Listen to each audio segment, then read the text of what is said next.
Now it's time to take a look at your town, the 19th century mansion inside the history of three prominent Central New York families that date back to the days of slavery. It's called Rose Hill. Our Carolina Quixano has the story. Imagine having this view from your house, or relaxing in this bedroom, or working from home at a desk like this. Rose Hill Mansion and Estate sits just to the east of Seneca Lake, a 19th century experience that's now open to tourists. I would say it definitely is a hidden gem.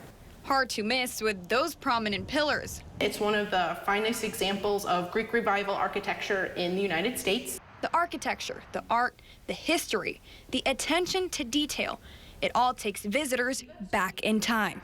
My favorite part is sharing Rose Hill with visitors, whether they're making a connection with an object, saying, oh, I grew up with that, or my grandmother had that, or they're just connecting with a story, or they're learning something new. Carrie Lippincott has worked as a tour guide here for 6 years. She says Rose Hill's history begins in 1803, when Robert and Jane Rose left their tobacco farming roots in Virginia for new opportunities in the Finger Lakes. They brought 75 slaves with them, many of them working here for the family, growing wheat and raising sheep.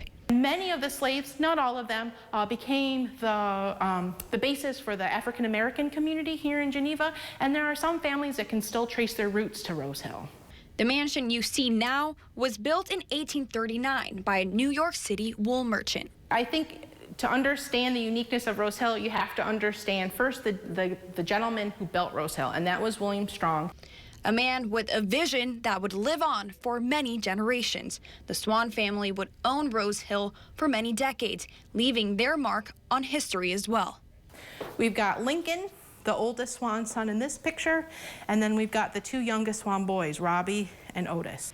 In the mid-1960s, the mansion was restored and antiques were donated from the community. There's several significant pieces that did belong to the families that called Rose Hill home. Today, roughly 4,000 people visit Rose Hill each year to learn more about the social, cultural, architectural, and immigrational history that lives on right here. They have several different tours, including a food tour.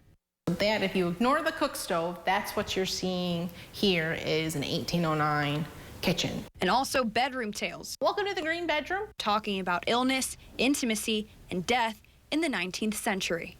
This is set up as the master bedroom, but because illness was so common in the 1800s, it's also set up as a sick room. A room for everything in here, more than you can even count.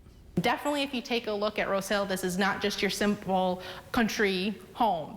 In Geneva, I'm Carolina Quixano.